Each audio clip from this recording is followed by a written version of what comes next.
Hello friends, good morning. നമ്മുടെ Kerala TV സീരിയലിലേക്ക് എല്ലാവർക്കും സ്വാഗതം.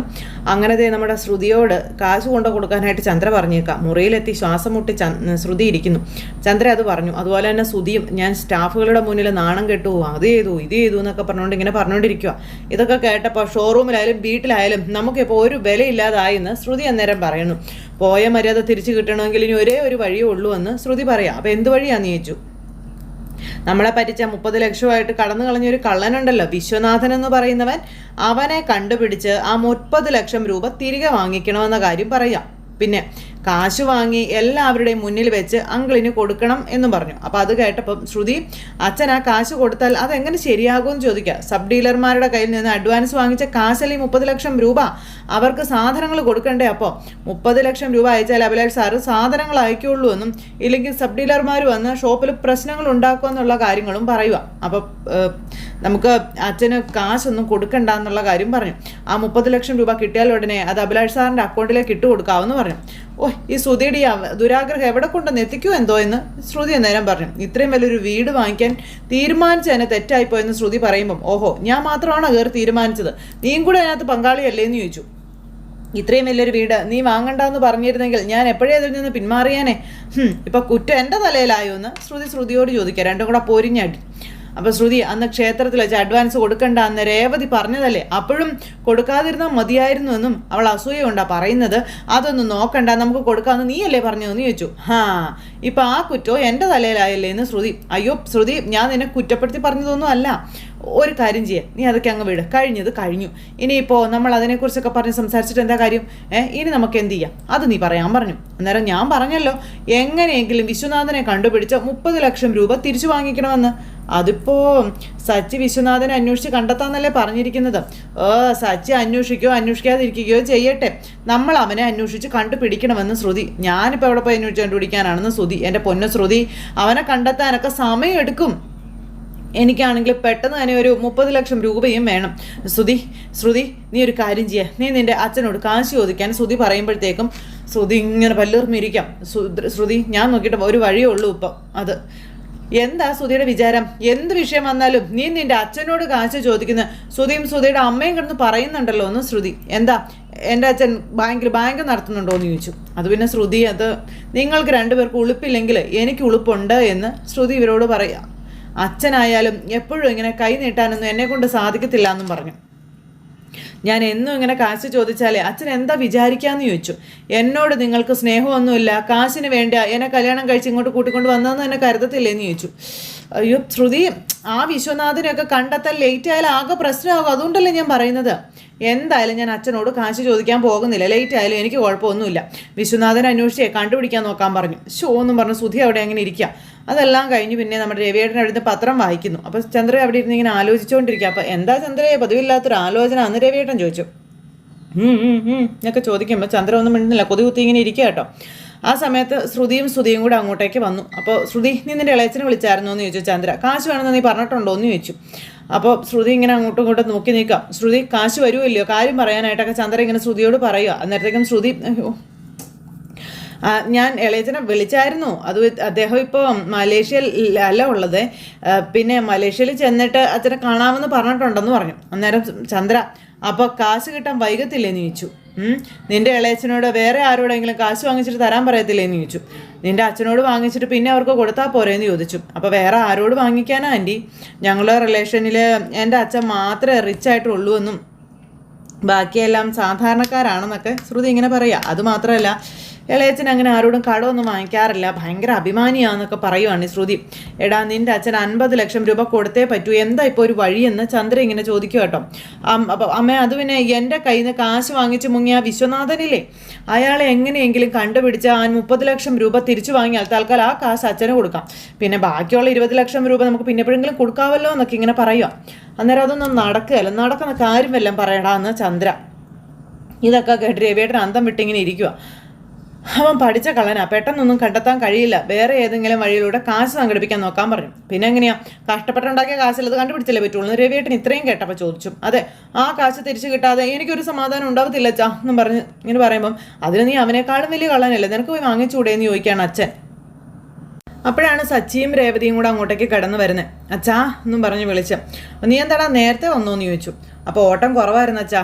അപ്പോൾ ആ വിശ്വനാഥനെ പെട്ടെന്ന് കണ്ടുപിടിച്ച കാശ് തിരിച്ച് വാങ്ങിക്കണമെന്ന് അച്ഛൻ പറഞ്ഞില്ലായിരുന്നോ, ഞാൻ അന്വേഷിക്കാൻ തുടങ്ങിയെന്ന് പറഞ്ഞു.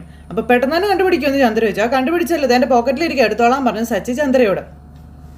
എന്ത് പറയാനൊന്നും പറഞ്ഞ അച്ഛൻ അങ്ങനെ ഇരിക്കുമ്പം സുധി അത് പിന്നെ അച്ഛാ അവനെ കണ്ടെത്തി ആ കാശ് വാങ്ങിച്ചു കഴിഞ്ഞാൽ ആ കാശ് മുഴുവനും എൻ്റെ കൈ കിട്ടണം കേട്ടോ ഒന്ന് സുധി. അയ്യേടാ എന്നും പറഞ്ഞുകൊണ്ടാ നേരെ അച്ഛൻ. ആ കാശും തടാ ഞാൻ എടുക്കുമെന്ന് നീ കരുതി ഒന്ന് സച്ചി ചോദിച്ചു. ഞാൻ നിന്നെപ്പോലെ മറ്റുള്ളവരുടെ കാശ് എടുത്ത് ഓടിപ്പോവാറില്ല എന്ന് സച്ചി പറയാം. ശ്രുതിക്കൊന്നും ഇഷ്ടപ്പെടുന്നില്ല കേട്ടോ. അതുപോലെ മറ്റുള്ളവരുടെ കാശ് എടുത്ത് കറ്റിക്കപ്പെടാറുമില്ല. പറഞ്ഞു മനസ്സിലായല്ലോടാന്ന് ചോദിച്ചു. അങ്ങനെയൊക്കെ സുധിയായിട്ട് വാരുമ്പം അപ്പോൾ അതൊക്കെ പോട്ടെ, നീ എപ്പോഴാണ് അയാളെ കണ്ടുപിടിക്കുന്നത്, എനിക്ക് എൻ്റെ കാശ് എത്രയും പെട്ടെന്ന് കിട്ടണമെന്ന് പറഞ്ഞു. അന്നേരം ആഹാ അവൻ്റെ പറച്ചിലായിട്ടാ തോന്നും ഞാനാ അവൻ്റെ കാശ് എടുത്ത് വിശ്വനാഥന് കൊടുത്തതെന്ന്. കൊള്ളാലോ, അച്ഛൻ പറഞ്ഞതുകൊണ്ട് മാത്രമായിട്ട് ഞാൻ അന്വേഷിക്കുന്നതെന്ന് നമ്മുടെ സച്ചി. അച്ഛൻ അറിയോ രേവതി ഇപ്പോൾ CID വേഷം കെട്ടിയിരിക്കുകയാണെന്നൊക്കെ പറഞ്ഞിങ്ങനെ അച്ഛൻ പറയണു. രേവതി ഇതിനകത്ത് ഇറങ്ങിയിട്ടുണ്ടെന്നും പറയും. അങ്ങനെ ഇനി അവനെ കണ്ടെത്തിയാലും അവൻ കാശ് തിരിച്ച് തരുമെന്ന് നമുക്ക് എന്താ ഉറപ്പെന്ന് രേവതി അന്നേരം ചോദിച്ചു. അപ്പോൾ എല്ലാവരും അങ്ങോട്ടും ഇങ്ങോട്ടും നോക്കുക കേട്ടോ. ദേ അദ്ദേഹം കാശ് തിരിച്ച് തരാതെ ജയിലിൽ പോകാൻ തീരുമാനിച്ച നമ്മൾ എന്ത് ചെയ്യുമെന്ന് ചോദിച്ചു. അന്നേരം അയ്യോ എന്ന് പറഞ്ഞിട്ട് സുധിയും ചന്ദ്രയും വലിയവായി കാറുന്നു. അപ്പോൾ കാശ് കിട്ടത്തില്ലേന്ന് ചോദിച്ചു. ഇപ്പം അങ്ങനെ ഉറപ്പിച്ച് പറയാനൊന്നും പറ്റത്തില്ല ചന്ദ്ര. എടാ എന്തായാലും അയാളെ പെട്ടെന്ന് കണ്ടുപിടിക്കാനുള്ള ശ്രമം നടത്ത്. എങ്ങനെയെങ്കിലും ആ കാശ് തിരിച്ച് വാങ്ങിച്ചേ പറ്റുള്ളൂ എന്ന് രവിയേട്ടനും പറഞ്ഞു. രേവതി എനിക്ക് വിശക്കൊന്ന് ഭക്ഷണം എടുത്തു വയ്ക്കാൻ പറഞ്ഞു. അച്ഛാ കണ്ണി ചോരയില്ലാത്ത വർത്താനം പറഞ്ഞു കേട്ടോ. ഇവന് വേണ്ടിയാ അവൾ രാവിലെ തന്നെ CID പണിക്ക് പോയത്. അവൾ ഭക്ഷണമൊന്നും ഉണ്ടാക്കിയിട്ടില്ല, ഞങ്ങൾ വരുന്ന വഴിക്ക് കഴിച്ചു, നിങ്ങൾക്ക് രണ്ടുപേർക്കും വാങ്ങിച്ചിട്ടുണ്ടെന്ന് പറഞ്ഞു. അപ്പം ഞങ്ങൾക്ക് രണ്ടുപേർക്കും ഒന്ന് സുധി, ഞങ്ങൾ രണ്ടുപേരും ഭക്ഷണം കഴിച്ചില്ലല്ലോ, അപ്പം നിങ്ങളിപ്പോൾ വരുന്ന കാര്യം ഞങ്ങൾ അറിഞ്ഞില്ലല്ലോ എന്ന് രേവതി, അതുകൊണ്ടാണ് വാങ്ങിക്കാതിരുന്നതെന്നും പറഞ്ഞു. ഷോ അപ്പം ഞങ്ങൾ രണ്ടുപേരും ഇനി എന്ത് കഴിക്കുമെന്ന് ചോദിച്ചു സുധി. അന്നേരം പാർലർ ഏട്ടത്തിയോട് എന്തായാലും ഉണ്ടാക്കി തരാൻ പറയടാന്ന് സച്ചി. പാർലർ ഏട്ടത്തി അന്നേരം ഇങ്ങനെ നോക്കുക. എനിക്കാണെങ്കിൽ ഹോട്ടലിലെ ഭക്ഷണം ഇട്ട് പിടിക്കേയില്ല, എനിക്കെങ്ങും വേണ്ട എന്നും പറഞ്ഞുകൊണ്ട് ചന്ദ്ര. അപ്പോൾ അമ്മേ ഇനിയിപ്പോൾ ചോറും കറിയൊക്കെ ഉണ്ടാക്കാൻ നിന്നാൽ സമയം വൈകും. രേവതിയോട് ഞങ്ങൾക്ക് രണ്ടുപേർക്കും ദോശ ഇട്ടുകൊണ്ട് വരാൻ പറയാൻ പറഞ്ഞ് സുധി.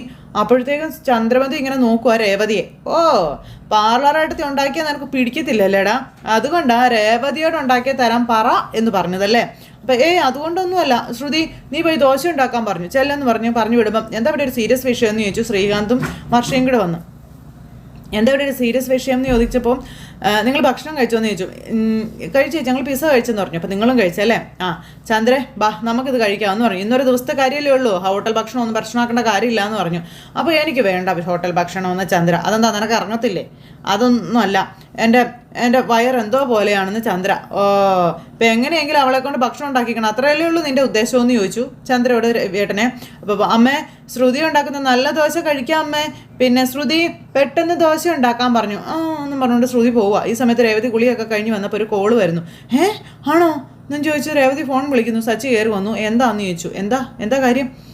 കാശിൻ്റെ ആവശ്യത്തിനല്ലാതെ ആൻ്റണിയും ശ്രുതിയും ഇടയ്ക്കിടയ്ക്ക് കാണാറുണ്ടെന്നാണ് പറഞ്ഞതെന്ന കാര്യം പറയുന്നു. അപ്പോൾ സച്ചിക്ക് ഭയങ്കര ഡൗട്ട്. വീഡിയോ പുറത്ത് വിട്ടത് ആൻ്റണി ആവാനാണ് സാധ്യത. അത് ശ്രുതിക്ക് അതുമായിട്ട് ബന്ധമുണ്ടോ എന്നും അവന് സംശയമുണ്ട് എന്നിങ്ങനെ പറയുമ്പോൾ എനിക്കും അങ്ങനെ ഒരു സംശയമുണ്ട് എന്ന് സച്ചിയും പറഞ്ഞു. ഞാൻ എന്നോടത് സൂചിപ്പിച്ചതല്ലേന്ന് ചോദിച്ചു. പക്ഷേ പറഞ്ഞാൽ മാത്രം പോരല്ലോ, തെളിവ് വേണ്ടേ എന്ന് ചോദിക്കുക. അതാണെങ്കിലോ നമ്മളുടെ കയ്യിലും ഇല്ലല്ലോ. അപ്പോൾ ആൻ്റണിയോട് കാശ് കടം വാങ്ങിയതിനെക്കുറിച്ചും ആൻ്റണി വീഡിയോ പുറത്തു വിട്ടതിനെക്കുറിച്ചും ഒക്കെ നീ തന്ത്രപൂർവ്വം പാർലർ ഏട്ടത്തിയോട് സംസാരിക്കാൻ സച്ചി പറയാം. അപ്പോൾ അവൾ എന്താ പറയുന്നതെന്ന് നോക്കാമെന്ന് പറഞ്ഞു. അങ്ങനെ സച്ചിയും രേവതിയും മുന്നിട്ട് ഇറങ്ങിയിരിക്കുക ശ്രുതി എന്ന് പറഞ്ഞ പെരുങ്കള്ളി എന്നേക്കുമായിട്ട് പൂട്ടാൻ. അത് കഴിഞ്ഞ് പിന്നെ നമ്മുടെ ശ്രുതി അവിടെ ദോശ ഉണ്ടാക്കുക, കരിച്ച് പുകച്ച് ഒരു പകയായിട്ട്. അങ്ങനെ നമ്മുടെ ശ്രുതി കിടന്ന് വട്ടക്കൊട്ട വെള്ളം കോരും. ഇത് കണ്ടിട്ട് വർഷ അവിടെ നിന്ന് ചിരിയോട് ചിരി. ഞാൻ എന്നും പറഞ്ഞുകൊണ്ട് ശ്രുതി വർഷയോട് ദേഷ്യം കാണിക്കാം. കൊത്തു പൊറോട്ടയിൽ ഉണ്ടാക്കിയ ഇത് കൊത്തുദോശയാണോ എന്നങ്ങനെ നമ്മുടെ വർഷ ചോദിക്കാം കേട്ടോ. എന്നും പറഞ്ഞുകൊണ്ട് ശ്രുതി അവിടെ നിന്ന് ചീറ്റവും പറക്കും ഒക്കെ ചെയ്തിട്ട് ഇങ്ങനെ ഉണ്ടാക്കിക്കൊണ്ടിരിക്കും. പിസ്സ കഴിച്ചുകൊണ്ടാന്ന് തോന്നുന്നു വല്ലാത്തൊരു അസിഡിറ്റി. ചേച്ചി എനിക്കൊരു ചായ ഉണ്ടാക്കി തരുമെന്ന് വർഷ. രേവതി ചേച്ചി ഉണ്ടാക്കിക്കൊണ്ട് തരുന്ന പോലെ തന്നെ തരണം. എന്നാൽ പിന്നെ രേവതിയോട് പറയാൻ പറഞ്ഞു വർഷ. അല്ല ശ്രുതി ചേച്ചി അല്ല ഇപ്പോൾ കുക്ക് ചെയ്യുന്നേ, ശ്രുതി ചേച്ചി തന്നെ ഉണ്ടാക്കി തരണമെന്ന് പറഞ്ഞു. ശരി എന്ന് പറഞ്ഞുകൊണ്ട് ശ്രുതി ഇങ്ങനെ നിൽക്കുന്നു. പിന്നെയും ദോശ ഉണ്ടാക്കിക്കൊണ്ടിരിക്കുന്നു. വർഷയ്ക്കുള്ള ചായ വെക്കുന്നു. അങ്ങനെ തകൃതിയായിട്ട് ഓരോന്ന് ചെയ്യുക. ആ സമയമാണ് രേവതി അങ്ങോട്ടേക്ക് കയറി വരുന്നത്. ഇതെന്താ ഇവിടെ ഒരു സ്മെല്ലെന്നും പറഞ്ഞു. അപ്പോൾ വർഷ പറഞ്ഞു കുറേ നേരമായി തുടങ്ങിയിട്ട് യുദ്ധം ചെയ്ത് എത്ര ദോശയെ കൊന്നേന്നറിയാമെന്ന് ചോദിച്ചു. മിണ്ടോണ്ടിരുന്നോ എന്നും പറഞ്ഞുകൊണ്ട് ശ്രുതി. അല്ല ചിരിക്കാനും മാത്രം ഇപ്പോൾ ഇവിടെ എന്താ ഉണ്ടായെന്ന് ചോദിച്ചു ശ്രുതി. എല്ലാം കൂടെ എന്നെ കളിയാക്കുന്നു, എനിക്കൊരു വിലയില്ലല്ലോ ഈ വീട്ടിലെന്നൊക്കെ പറയുമ്പോൾ ഈ ശ്രുതി കളിയാക്കിയതൊന്നും അല്ല. ഒന്നാമത്തെ കാര്യം ദോശ ചുടുമ്പം ഇത്രയും തീ പാടില്ല, തീ കുറച്ചിടണമെന്ന് രേവതി ശ്രുതിയോട് പറഞ്ഞു. അങ്ങനെയൊക്കെ ഉണ്ടോയെന്ന് പറഞ്ഞിങ്ങനെ തപ്പുക. പിന്നെ ദോശക്കല്ലിൽ മാവ് ഒഴിക്കുന്ന മുന്നേ എണ്ണ തൂത്തായിരുന്നു എന്ന് ചോദിച്ചു. എണ്ണ അങ്ങനെ ചെയ്തായിരുന്നോ? ഇല്ല, ചെയ്തില്ല എന്ന് ശ്രുതി. ഇതാണ്, അതുകൊണ്ടല്ലേ ദോശ എടുക്കാൻ പറ്റാതെ പോയത്, അതല്ലേ ഇങ്ങനെ ഒട്ടിപ്പിടിച്ചിരിക്കുന്നതെന്ന് രേവതി ചോദിക്കുമ്പോൾ അതെ, എനിക്കിതൊന്നും പറ്റണില്ല എന്ന് ശ്രുതി. അപ്പോൾ നമ്മുടെ വർഷം ഇങ്ങനെ നോക്കി നിന്നിട്ട് ഇതിനെ നമുക്ക് ദോശ എന്ന് വിളിക്കണ്ട കേട്ടോ, ഊത്തപ്പൊന്നും എല്ലാം വിളിക്കാമെന്ന് നമ്മുടെ വർഷ പറയാം. ഊത്തപ്പോ എന്നും പറഞ്ഞ് ശ്രുതി ഇങ്ങനെ തേഞ്ഞും ചെരിഞ്ഞൊക്കെ ഇതിലേക്ക് നോക്കാം. നിൽക്ക് ഞാൻ പഠിപ്പിച്ചു തരാമെന്ന് പറഞ്ഞ് ശ്രുതിയെ പഠിപ്പിക്കുകയാണ്. അപ്പോഴത്തേക്ക് അമ്മ അവിടെ കഴിക്കാൻ വേണ്ടി പാത്രമൊക്കെ തൂത്ത് വെള്ളിക്കണം പോലെ ആക്കി വെച്ചോണ്ട് അവിടെ അങ്ങനെ ഇരിക്കുക. അപ്പോഴത്തേക്ക് മകൻ ശ്രുതി ദോശ റെഡിയായോ? എനിക്ക് പശുക്കെന്ന് തോന്നുന്നു, അപ്പം ഞാൻ ചൂടുക ഇപ്പോൾ കൊണ്ടുവരാമെന്ന് ശ്രുതി. വേഗം കൊണ്ടുപോകാമെന്നും പറഞ്ഞിങ്ങനെ ഇരിക്കുമ്പോൾ ശ്രുതി എനിക്കും വേണം 2 ദോശ, ഭക്ഷണം വേണ്ടാന്നൊക്കെ അപ്പോഴത്തെ ദേഷ്യത്തിന് പറഞ്ഞതാ. ആൻറ്റി ദോശയല്ല ഊത്തപ്പാ ചുടുന്നതെന്ന് നമ്മുടെ വർഷ പറഞ്ഞപ്പോൾ ഊത്തപ്പോ അമ്മ ഊത്തപ്പം അയ്യോ ഊത്തപ്പം. അപ്പോൾ ദോശയെക്കാളും എനിക്കിഷ്ടം ഊത്തപ്പമാണെന്ന് നമ്മുടെ ചന്ദ്ര പറയുമ്പം എനിക്കും ഇഷ്ടം, അത് മതി. അപ്പോൾ പെട്ടെന്ന് പോരട്ടെ എന്നും പറഞ്ഞ ചന്ദ്ര. അപ്പോൾ വിശന്നിട്ട് വയ്യ, വേഗം കൊണ്ടുപോകാമെന്ന് പറഞ്ഞ് ശ്രുതി. അപ്പോഴേക്കും ഫുഡുമായിട്ട് നമ്മുടെ ശ്രുതി അങ്ങോട്ടേക്ക് വന്നു. അപ്പോൾ ദോശ എടുത്തപ്പോഴത്തേക്കും കരിഞ്ഞു പുകഞ്ഞിരിക്കാം. അമ്മ ഇത് ഊത്തപ്പം അല്ല, ദോശയല്ല, ഇതെന്താ? അത് പിന്നെ സ്പെഷ്യലാ. സ്പെഷ്യലെന്ന് പറഞ്ഞുകൊണ്ട് ശ്രുതി വേറെ ഒരെണ്ണം എടുത്തപ്പോൾ അത് അതിനേക്കാളും കരിഞ്ഞിരിക്കുന്നു. ഇതെന്താ ശ്രീലങ്കയുടെ ഭൂപടവോ? ഇത് എന്നതാ? അവൻ അങ്ങനെയൊക്കെ പറയും. മോള് ചട്നി ഒഴിക്കാൻ പറഞ്ഞു. അങ്ങനെ ചട്നിയൊക്കെ ഒഴിച്ച് അമ്മ അത് വായിലേക്ക് എടുത്ത് വെച്ചപ്പോഴത്തേക്ക് അയ്യോ മോളെ എരിയുന്നേന്ന് പറഞ്ഞു വലിയവായി കിടന്ന് അലറി വിളിക്കുക. 2 പേര്, അതായത് അമ്മയും മോനും കൂടി വെള്ളത്തിന് വേണ്ടി അടിയായി. ലാസ്റ്റ് അവിടെ കിടന്ന് അയ്യോ അയ്യോ അയ്യോ എന്നും പറഞ്ഞുകൊണ്ട് ഇങ്ങനെ വെച്ച് കപ്പിച്ചോണ്ടിരിക്കാം. മോളെ കഴിക്കാൻ പറ്റത്തില്ല, അപ്പം നീ ഇത് എന്നെ ഉണ്ടാക്കി വെച്ചേക്കുന്നതെന്ന് ശ്രുതി. അപ്പോഴത്തേക്കും ചന്ദ്ര ജീവനും കൊണ്ട് ഇറങ്ങി ഓടി. ശ്രുതിയും അതുപോലെ തന്നെ എന്ന് പറഞ്ഞുകൊണ്ട് ഇങ്ങനെ നിൽക്കുകയാണ് നമ്മുടെ ശ്രുതിയെ. അപ്പോഴാണ് വർഷ ശ്രുതി കൊടുത്ത ചായ കുടിക്കുന്നത്. കുടിച്ചപ്പോഴത്തേക്ക് അയ്യേ എന്ന് പറഞ്ഞ് നിൽക്കുക. അപ്പോഴത്തേക്ക് രേവതി അങ്ങോട്ടേക്ക് വന്നു. ചേച്ചി ഇത് ശ്രുതി ചേച്ചി ആ ചായ കുടിക്കാൻ പറ്റുന്നില്ല, ചേച്ചിയുടെ കൈ കൊണ്ട് എനിക്കൊരു ചായ ഇട്ട് തരാമെന്ന് ചോദിച്ചു. അപ്പോൾ പിന്നെന്താ തരാമല്ലോ എന്ന് പറഞ്ഞു. അപ്പോൾ നമ്മുടെ ശ്രുതി അങ്ങോട്ടേക്ക് വരുന്നു. ശ്രുതി അങ്ങോട്ടേക്ക് വന്നപ്പോഴത്തേക്കും രേവതി കുറേ കട ഉണ്ടല്ലേ എന്ന് ചോദിക്കാം. കടമോ? അതെ കടം. ശ്രുതി ആരുടെയൊക്കെ കയ്യിൽ നിന്ന് കടം വാങ്ങിക്കുന്നുണ്ടെന്ന് അറിഞ്ഞല്ലോ. അപ്പം ഞാനോ? അത് കടം വാങ്ങിക്കാനോ? ഞാൻ കടമൊന്നും വാങ്ങിച്ചിട്ടില്ല രേവതി എന്ന് ശ്രുതി പറയാം. അല്ല ശ്രുതിയല്ലേ ആൻ്റണിയുടെ കയ്യിൽ നിന്ന് പലിശയ്ക്ക് കടമൊക്കെ വാങ്ങിച്ചതെന്ന കാര്യം രേവതി ചോദിക്കുമ്പം ആൻ്റണി ഈശ്വര. അപ്പോഴത്തേക്കും ശ്രുതിയുടെ ഭാവമൊക്കെ രേവതി നല്ല സ്പഷ്ടമായി ശ്രദ്ധിക്കുന്നു. വർഷയും നിന്ന് ശ്രദ്ധിക്കുന്നുണ്ടേ. ഇതൊക്കെ നിന്നോടാരാ പറഞ്ഞേ? അപ്പം എൻ്റെ അനിയനും ആൻ്റണിയുടെ ഫ്രണ്ടായിരുന്നല്ലോ. ആൻ്റണിയുടെ അക്കൗണ്ട്സൊക്കെ നോക്കിയിരുന്നത് ശരത്താണല്ലോ, അവനാ എന്നോട് പറഞ്ഞതെന്ന് രേവതി ശ്രുതിയോട് പറയാം. ശ്രുതി കിടന്ന് ഉരുളാൻ തുടങ്ങി. ഈശ്വര, ആൻ്റണി ഈ നാട്ടിലെ ഒരു റൗഡിയാ, ക്രിമിനലാ. സച്ചേട്ടനും അവനും തമ്മിൽ നല്ല ശത്രുതയിലാ. അപ്പോൾ ശ്രുതിക്ക് ഇതൊക്കെ അറിയാവുന്ന കാര്യങ്ങളാണല്ലോ എന്നൊക്കെ നമ്മുടെ രേവതി ഇങ്ങനെ നൈസായിട്ട് പറയുമ്പോൾ അമ്മയുടെ കാശ് ശരത്ത് എടുക്കാൻ കാരണവും അവനാണ്, ശരത്തിനെ കൊണ്ട് അതൊക്കെ ചെയ്യിപ്പിച്ചതും അവനാണ്. പക്ഷേ ഇപ്പം ശരത്തിന് അവനുമായിട്ട് ബന്ധമായിട്ടൊന്നും ഇല്ല കേട്ടോ. എന്നാലും അതിൻ്റെ ദേഷ്യം ആൻ്റണിക്ക് ശരത്തിനോടുണ്ട്. അപ്പോൾ ശരത്ത് അമ്മയുടെ കാശെടുക്കുന്ന വീഡിയോ ഇല്ലേ, അത് പുറത്തു വിട്ടത് ആൻ്റണിയാണെന്ന് രേവതി പറയുമ്പോഴത്തേക്കും ശ്രുതി ഇങ്ങനെ കിടന്ന് ഇങ്ങനെ വട്ടം ചുറ്റുക, കണ്ണുകൊണ്ടൊക്കെ ഇങ്ങനെ ഇണ്ണയൊക്കെ വരയ്ക്കുക. അപ്പോഴത്തേക്കും നമ്മുടെ രേവതിക്ക് അത് മനസ്സിലായി. അപ്പോൾ വർഷ ചേച്ചി എന്ത് പറ്റി ശ്രുതി ചേച്ചി എന്തിനാ ഇങ്ങനെ വേർക്കുന്നേന്ന്? അത് നല്ല ചൂടല്ലേ, അതുകൊണ്ടായിരിക്കും. ചൂടോ? എന്ത് ചൂട്? ഇവിടെ ചൂടൊന്നുമില്ലല്ലോ. ദേ ഞങ്ങളാരും വേർക്കുന്നില്ലല്ലോ എന്ന് വർഷ നേരം അവിടെ നിന്ന് പറഞ്ഞു. അപ്പോഴത്തേക്ക് ശ്രുതി ഞാൻ അടുക്കളയിൽ കുറച്ച് സമയം ജോലി ചെയ്തില്ലേ, അതുകൊണ്ടായിരിക്കും എന്ന് ശ്രുതി.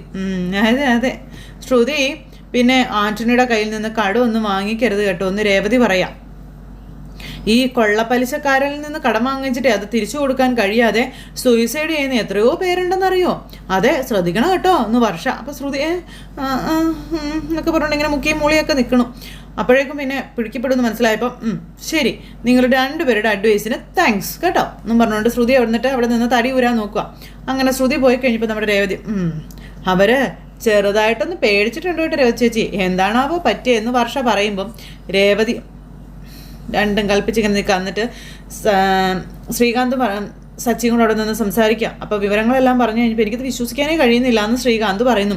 എടാ സത്യവാടാ ഈ പറയുന്നേ, ശരത്താ ഇതെന്നോട് പറഞ്ഞതെന്ന് പറഞ്ഞപ്പം അല്ല ശ്രുതിയുടെ അച്ഛൻ വലിയ കോടീശ്വരനല്ലേ, വലിയ വീട്ടിലെ പെണ്ണാണെന്നൊക്കെയല്ലേ പറയാറ്, അവർക്ക് ആൻ്റണിയുടെ കയ്യിൽ നിന്ന് കാശ് വാങ്ങിക്കേണ്ട കാര്യം എന്താണെന്ന് വെച്ചാൽ അപ്പോൾ അതിൽ എൻ്റെയും ചോദ്യമൊന്നും ചോദിച്ചുകൊണ്ട് നിൽക്കുക സച്ചി. അപ്പോഴാണ് ശ്രുതി അങ്ങോട്ടേക്ക് വരുന്നത്. ദേ അവൻ വരുന്നുണ്ട്, മിണ്ടോ നീ അവനോടൊന്ന് ചോദിച്ചേ എന്നും പറഞ്ഞുകൊണ്ട് ഇങ്ങനെ പറയുമ്പോൾ നീ ചെല്ലെന്നും പറഞ്ഞുകൊണ്ട് ശ്രീകാന്തിനെ സച്ചി പറഞ്ഞു വിടുക. അതെ സുധിയേട്ടാ, ശ്രുതിയെടുത്ത് ആ റൗഡിയോടൊക്കെ കടം വാങ്ങിക്കുന്നത് അത് സുധിയേട്ടന് വേണ്ടിയിട്ടായിരിക്കും അല്ലേ എന്ന് ചോദിച്ചു. ശ്രുതി കടം വാങ്ങിയെന്നോ? ആരോട്? ഏത് റൗഡിയുടെ കാര്യമാണ് നിങ്ങൾ ഈ പറയുന്നത്? ആ ആൻ്റണിയുടെ കയ്യിൽ നിന്നേ. ഏത് ആൻ്റണി? അന്ന് സച്ചേട്ടൻ മദ്യപിച്ച് വാഹനം ഓടിച്ചെന്നും പറഞ്ഞ് ഒരു വ്യാജ വീഡിയോ പോസ്റ്റ് ചെയ്ത് ഒരുത്തനില്ലേ? സച്ചേട്ടൻ്റെ കയ്യിൽ നിന്ന് കുറെ വാങ്ങിച്ചു കൂട്ടിയിട്ടില്ലേ? പ്രശ്നക്കാരൻ അവനെ സുധിയേട്ടൻ അറിയില്ലെന്ന് ചോദിച്ചു. ആ അവനെ എനിക്ക് അറിയാം. ആ കൊള്ള പലിശയ്ക്ക് കാശ് കൊടുക്കുന്നവൻ അവനൊരു ക്രിമിനലാണെന്ന കാര്യമൊക്കെ പറഞ്ഞിങ്ങനെ ശ്രീകാന്ത് പറയാം. അവൻ്റെ കയ്യിൽ നിന്ന് ശ്രുതിയെടുത്ത് കാശ് കടം വാങ്ങിച്ചിരിക്കുന്നത്. അല്ല ശ്രുതി എന്തിനാ അവൻ്റെ കയ്യിൽ നിന്ന് കാശൊക്കെ കടം വാങ്ങിച്ചിരിക്കുന്നത്? അതും അവനെപ്പോലെ ഒരു ക്രിമിനലിൻ്റെ കയ്യിൽ നിന്ന്. ശ്രുതി കടമൊന്നും വാങ്ങിച്ചിട്ടുണ്ടാവത്തില്ല, അങ്ങനെയൊന്നുമില്ല. അപ്പോൾ സുധിയേട്ടന് വേണ്ടിയിട്ടല്ലല്ലേ കാശ് വാങ്ങിച്ചിരിക്കുന്നത്? സുധിയേട്ടൻ അപ്പോൾ ഒന്നും അറിഞ്ഞിട്ടില്ല അല്ലേ? ശ്രുതിയെടുത്ത് കാശ് കടം വാങ്ങിയതുള്ള കാര്യമാണ്. അല്ല നിന്നോട് ഇതാരാ പറഞ്ഞത്? സച്ചേട്ടനാ പറഞ്ഞത്. ഓഹോ ഇവനോ എന്നും പറഞ്ഞുകൊണ്ട് സച്ചിയുടെ അടുത്തേക്ക് ചെല്ലുന്നു. അപ്പോൾ ശ്രുതി ആൻ്റണിയുടെ കയ്യിൽ നിന്ന് കാശ് വാങ്ങിച്ചു എന്ന് തന്നെ ഇരിക്കട്ടെ, അത് നീ എങ്ങനെ അറിഞ്ഞത് പറയടാ എന്നും പറഞ്ഞുകൊണ്ട് ശ്രുതി എന്ന് പറഞ്ഞപ്പം അത് പിന്നെ കുറേ കാലം ആൻ്റണിയുടെ ഓഫീസിൽ ശരത്തല്ലേ കണക്കെല്ലാം നോക്കിയിരുന്നത്, അവൻ രേവതിയെടുത്തിയോട് പറഞ്ഞതാ. ഏട്ടത്തി സച്ചേട്ടനോട് അത് പറഞ്ഞെന്ന് പറഞ്ഞു. ഇത് കേട്ട് കഴിഞ്ഞപ്പോഴത്തേക്കും ശ്രുതി അന്തം വിട്ടിങ്ങനെ നിൽക്കുന്നിടത്ത് ഇന്നത്തെ കഥ അവസാനിച്ചു. ശ്രുതിക്ക് പൂട്ടിട്ട് കഴിഞ്ഞു. അപ്പോൾ അങ്ങനെ ആ ഒരു സിറ്റുവേഷൻ കാണിച്ച് ഇന്നത്തെ കഥ അവസാനിച്ചു. എല്ലാവർക്കും നല്ലൊരു ദിവസം ആശംസിക്കുകയാണേ. ടാറ്റാ.